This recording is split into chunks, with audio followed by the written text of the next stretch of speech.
How's it going, everyone? This is Ron Sparkman from Opportunity U, and today we have part 2 of our interview with Stacey David Severn.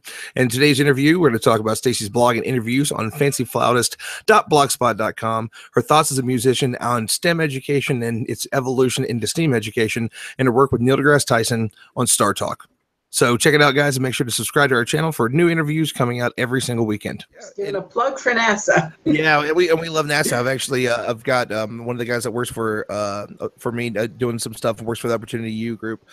He's going to NASA here soon, and is going to do the very same thing. He's trying to kind of get behind the scenes. He wants to check it out while the Super Bowl's there, and NASA really is very accessible. They love doing interviews. They love being involved with everything.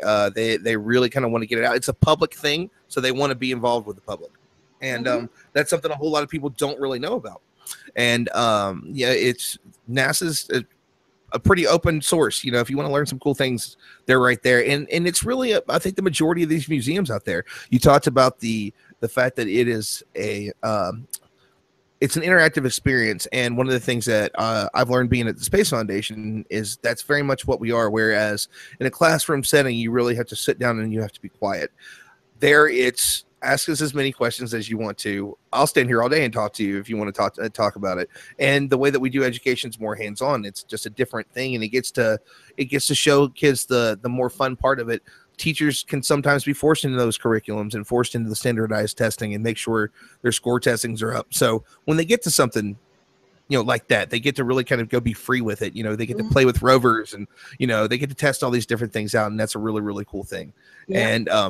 And I know you have your hands in more things than just, I know Elliot's doing that, and you have everything with StarTalk, but you also have your own blog, which is Fancy Flautist. And I'm glad that I said that right, because I remember when I was a kid, I think I called it a flutist or a flautist or something. I think it was flautist. I think I said flautist when I was a kid. So I'm glad I could say that word now. That makes me happy. And but you do your own work. So what are some of the things? How do you kind of choose the space projects and interviews and things that you do for your own website? And the stuff that you get out there, you have so much access to so many things. What makes you get excited about something? You're like, you know what, this is going to be one for me. It's, and I haven't done a lot of that lately. Just public disclaimer here. I did a short stint at a media relations agency, and one of the authors, I found out his wife had been in a program called TechTite. It was a NASA program back in 1970. And she and Sylvia Earle and some other women were sent down as a female crew in this, I forget what they call it, but they called it TechTite, was the name, TechTite 2. It was a habitat that plunged down to the bottom of the sea. And they were really, testing some of the psychological effects of isolation back then. Like they have the thing out in Hawaii, the high seas now with the simulated Mars mission. They were doing this at the bottom of the sea because you had to decompress for a day before you could come up. So you really, you were down there, you weren't coming out. And so, this author, his name is Mike Bond. I was helping publicize his book tour, and we were talking, and I found out about his wife, and I said, oh my God, I would love to talk to her, So we set up an interview over the phone, and, I got to ask her some great questions and find out about her experiences. So, I never really know where these things are going to come from. Some are writing assignments. I was, writing for a space publication for a little while, and they would say, oh, we want you to write about this, or, but now, it's just things that interest me, or people that I meet that I feel their story needs to be told. So it's a lot of fun. I can say that I understand the motivation. And Stacey's actually been cool enough that she told us that we were going to be able to kind of put some stuff of hers from the past up on Opportunity U, so we're going to get it out to new readers. So if you've never been to Stacey's website, we're definitely going to drop the email below and her website information below, and then we're going to repost some of her stuff so that way you guys can see some of the stories and some of the cool things that she's been able to do. One of the many ways she's been able to do it. So, a lot of people, as you may not know about you, and I got to see it because I got to see you actually play live. And as we mentioned, Fancy Flautist is your blog, and you got to do Moon Dance with Neil deGrasse Tyson, and you get to do some stuff with David Grinspoon. And you said you actually that was your focus in college, right? Was music. Yeah. And So that's something now that we're kind of seeing this change in the world, that it used to be STEM, and STEM almost seemed a little bit too rigid for so many of us. And now we're talking about putting the arts back in, and it's something that we're really kind of fighting for, is to make sure that the arts stay alive. So how do you feel as someone that's an artist that has, you play music? I was a DJ, I've been a DJ for half my life now. How do you feel that these arts are affecting the sciences that we need to change it from STEM to STEAM? What is it about that really kind of makes science, technology, that kind of thing more? What is it about the arts that we need more of? Well, I mean, it's everywhere, first of all. Most scientists have some sort of an inclination for either music or visual art, or it's part of being. I hate to go back to, like, this is a phrase you used to hear when I was a kid and people were going to college, and they talk about your extracurricular activities and say, we want to see you're well-rounded. But you know what, especially now, everybody is so task oriented. I'm going to do this so that I can achieve this, and there's so much else in life, and it's not just all really even about the beauty and the flowery language. And sometimes, in order to explain, I've heard so many astronauts, I've been fortunate enough to hear many speak about their experiences in space, and words fail to describe the effect that this experience has on people. And some of them do it through photography. Some of them come back and paint. It's not just Alan Bean who paints. A lot of the astronauts paint. Ron Garan paints. There are several others. There's several others, and you hear about, some people call it the overview effect, and, orbital perspective. Orbital perspective, the fragile oasis. Yeah. And to express that and to give that idea, this is just one small example, but the arts really come into that. So right there, I'm just kind of relating, that to space in particular, but it's so much more than that. And if you look at music and the mathematics of music, and I know that Eric Whitacre, very famous composer and conductor of this century, a lot with choral music and a lot also now with orchestra. He based an entire orchestral composition on the Hubble Deep Field image. And to hear him speak about that is amazing. Yeah. Wow. It's for orchestra and choir, and you can find it on YouTube, and it's really amazing. And it's like when they fixed the Hubble's vision, the music sort of kind of hones in, and at one point gets really, really, really focused. You can hear that, and he describes it also as just the human triumph of having done this, and it's a very interesting piece. And so the music was inspired by science. Certain mathematical progressions or fractal art, or there's just so much that's intertwined. And so the arts and sciences are very, very closely related. And I think sometimes people miss that. They really do. And we all love Carl Sagan. And one of my favorite lines from Contact, the movie. I read the book, but I don't remember if it's in the book as well, because that's a lengthy and powerful book. But at one point in the movie, Jodie Foster is basically staring out into the cosmos, and is just kind of looking at this. I think it's maybe a nebulae, or just it's forming like a star nursery or something, a stellar nursery. And she says they should have sent a poet. It's just words move us, and music moves us. And we talked to David Grinspoon a while back, and what's he do on the side? He's a musician. He loves to play music. We all love it, and it moves us, and it's a way for us to express those things. And when you come to really great science communicators, they're the Bill Nyes and the Neil deGrasse Tysons and the David Grinspoons and Carl Sagans. They're basically poets. They're just talking about the natural world in a way that connects us all to it. And and David took it a step further. He's got a band called the House Band of the Universe, and they play at planetariums, and they have this whole music that goes with the planetarium show that's really amazing. And There's this bracelet that I'm wearing. I'm taking this off. Can you see? Yes, yes, we can. Okay. A little bit high, a little bit higher. You can see it a little bit better. A little bit better. There you go. The solar system. This is the solar system. This is art. These are astrono beads. We actually sell these in our StarTalk store. But a young college girl, her name is B. Doheny from Missouri, loves astronomy and the solar system.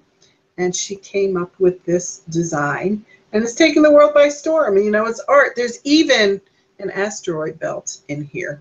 Oh, that's awesome. One of these to Carolyn Porco. She went nuts. And so, you know, you can wear the universe. And what's this? This is art. This is STEAM, you know. You know, Jupiter Joe, we'll have to put his URL, Jupiter Joe's Astronomy, I think it is .com. Great sidewalk astronomer. He lives in the Bronx. He does subway astronomy.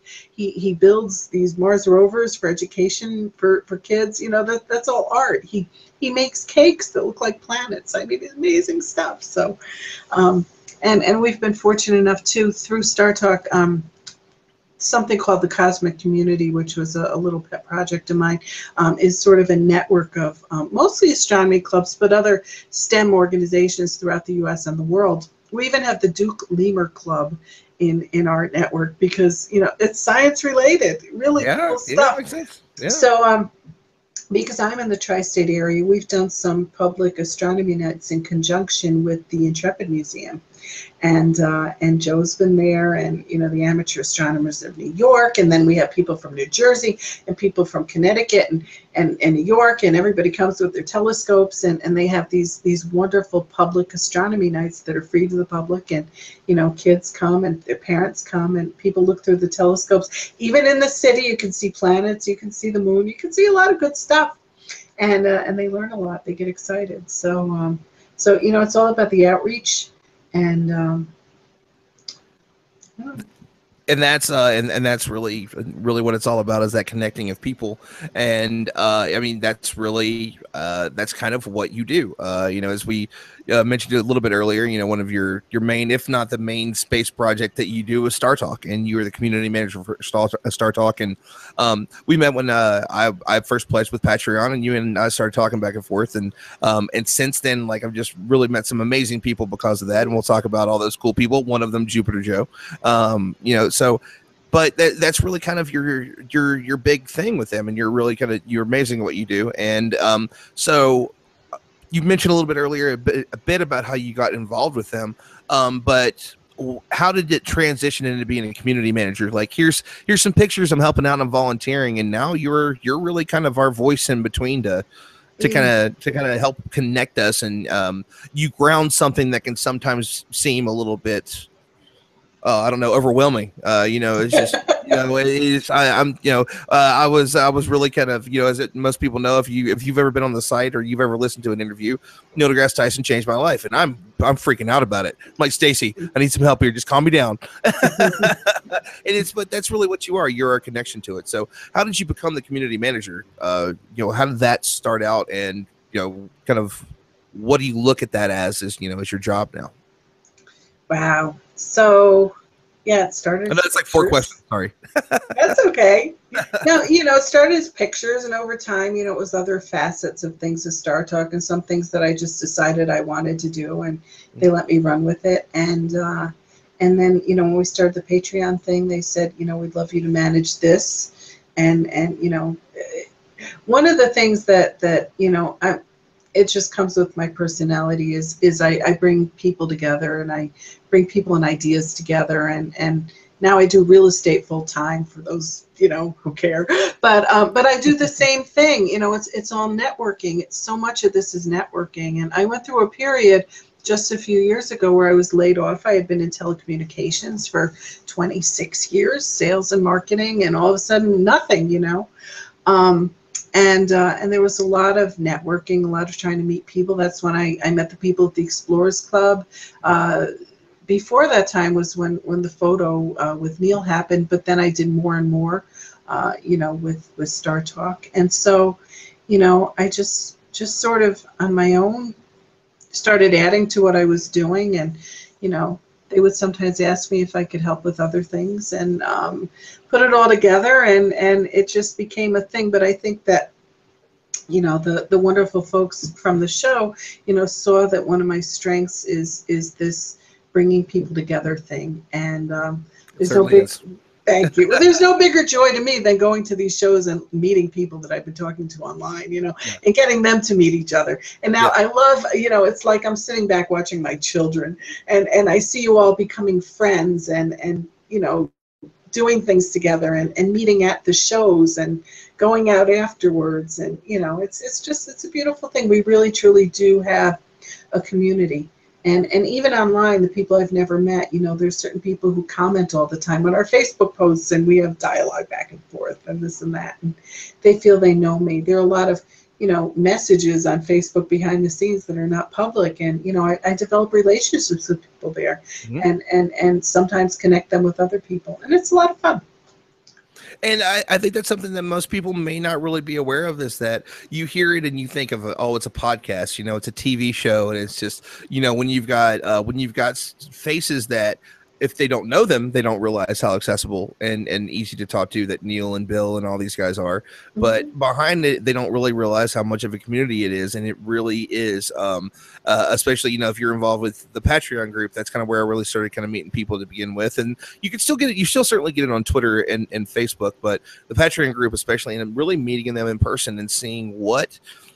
My favorite question to ask is almost, it's damn near an interview. It's just, you know, so what inspired you? You know, that was, you know, half the conversations I had at the Saturnalia party was what got you involved, what got you involved.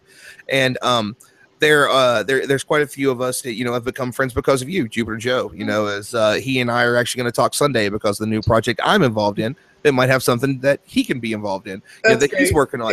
Yeah. And, you know, Renee, who's part of it, Renee Douglas just did a really cool story, and she shared it with me on Opportunity U, and about where she was on a flight talking about New Horizons and, you know, told everybody on the plane. That's a cool story that I would have never known about. I would have never found that. I'll tell you something about that, because she was telling me about it. And I said, Renee, you should write it up. I said, write it. Don't just let that story die. Write it. So that's what she told me. Thank you for publishing it. Yeah. And in fact, Alan Stern shared that story on Twitter. So that's awesome. Yeah. It made Renee very happy. I was going to say, does she know yet? Because she hadn't told me yet. Yeah. Well, I actually tagged Alan in it, and you know, I've been fortunate enough. I met him at the Pluto flyby, and Alice Bowman, who the mission operations manager, who we brought in actually to Space Stories this year. She was one of our speakers. And so, and for those that don't know, who's Alan Stern? Alan Stern was the what's his title? The chief research. I forgot his title. Chief research scientist for New Horizons, isn't it? For New Horizons. I can't remember the exact title. Principal investigator for the New Horizons mission to Pluto. That's his title. See, I thought you knew. I didn't know for sure. Yes, it is. Principal investigator. Put you on the spot there by accident. No. You can edit that so it's smooth, you know. So that was an amazing experience. I mean, just being there with history unfolding right before us, and I just can't say enough about the emotion that filled that room. And when the first picture came back, I mean, the first monumental, you know, bit of joy was when we knew that it was making its closest approach. And of course, we wouldn't know till 9 hours later if the data was being successfully transmitted. And there were some really nail-biting moments, because just a few days before, they lost communication with the spacecraft. So it was really something. So we were all waving our little American flags and cheering and being jubilant. And then we had to wait 9 hours to find out if it worked. And we're in this big auditorium, and they had mission control on a screen. And Alice Bowman at one point said, "We have a healthy spacecraft." And the exuberance and jubilation and tears and something, I mean, it was palpable. It was just amazing. And then when the photos just started coming back, and then when the operations team actually entered the auditorium after that, it was like, I don't think any rock star in the world has ever got a bigger ovation than these people did. Yeah, it was just, I mean, it's still blowing our minds. It's one of the biggest news stories of the week is what we're seeing with Pluto now. And you know, So at the Space Foundation, I do Science on a Sphere presentations as well as many other docents do. And we do a tour of the solar system. And if Pluto wasn't the last thing we showed, if there wasn't the last thing in the solar system, you know, that we were really going to get to before we kind of get done with putting things on the sphere, I think we would put it last anyway because people are so fascinated by it. It's a great way to kind of sort of end the show, so to speak. You know, you get to it and you start showing them the pictures and they see the heart, and you show them the impact, and you talk about the cryovolcanoes, and people are absolutely fascinated by it. And it's sort of, funny that, we talk about people are so worried about whether it's a planet or not, that it's a dwarf planet or it's a planet, that they sometimes forget, the title doesn't matter. It is really an amazing thing. And that's what New Horizons showed us. And unreal. Yeah, it really is. It's really kind of incredible. And I thank you for the story. And I know that I kind of got off track there with it a little bit. But just quick, horrible segue, but we're going to rewind back real quick. One of the really amazing things is, and see, that's the reason why you're so good at it, is just because you know so many people and you feel so much about what it is that you do, that people can see that and feel that authenticity in it.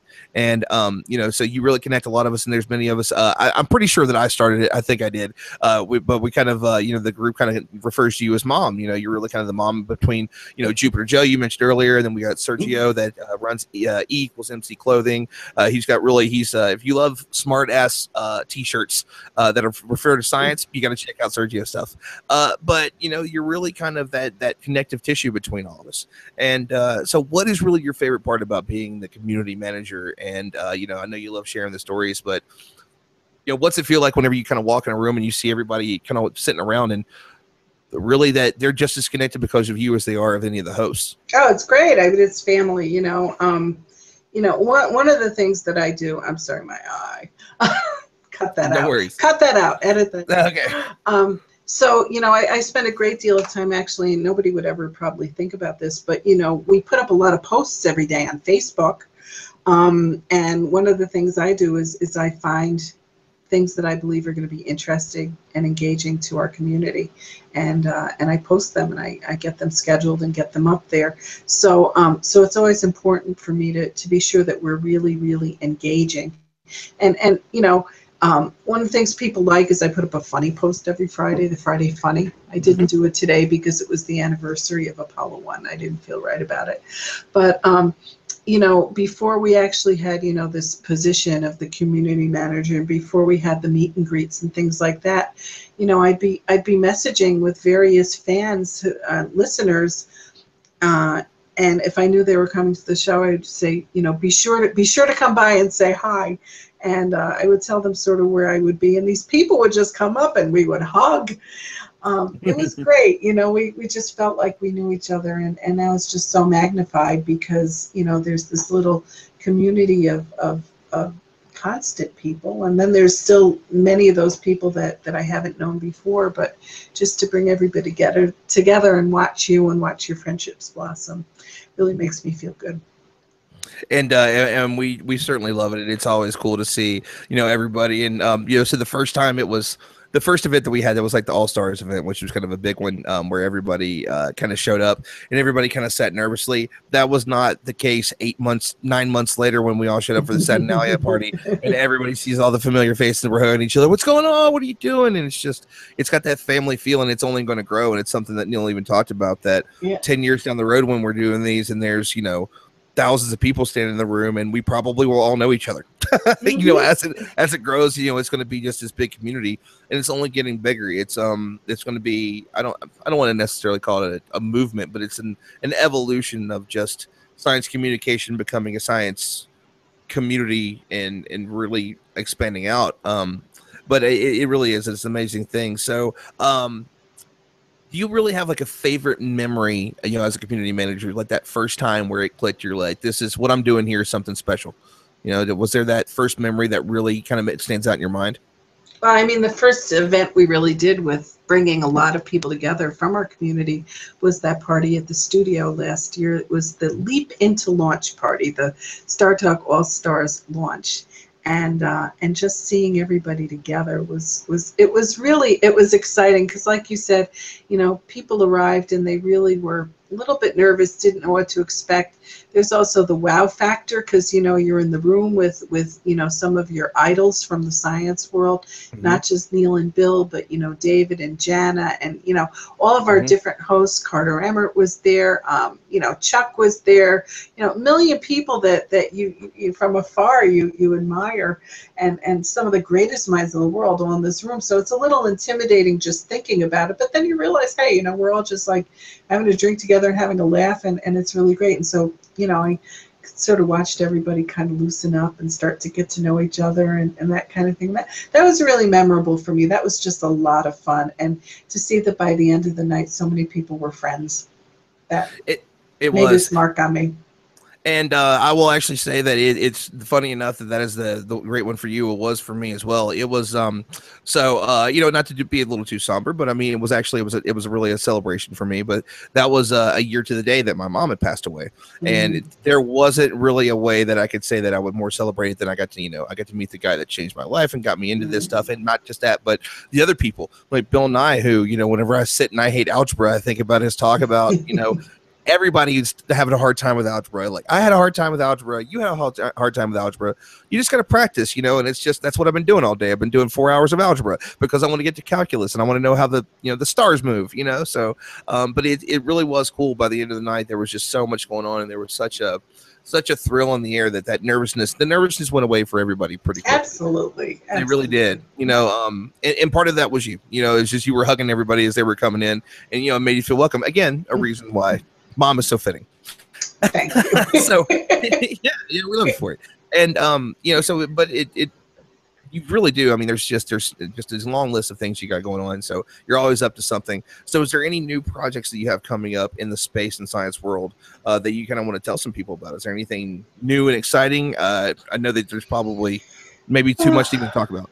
Well, you know, I mean, the newest and most exciting thing is our new show that is just coming out right now, you know, Playing with Science. And so, you know, we're looking forward to that and actually engaging a whole new community, because with that show, we're going to be bringing in a whole bunch of people who are in the sports community who may have never looked at StarTalk before or thought to listen to it, or really had, you know, Neil and Chuck and you know, people like that on their radar, you know, actually engaging a whole new untapped community that probably doesn't really have an awareness of us that much, and getting them excited about science. That's a big one.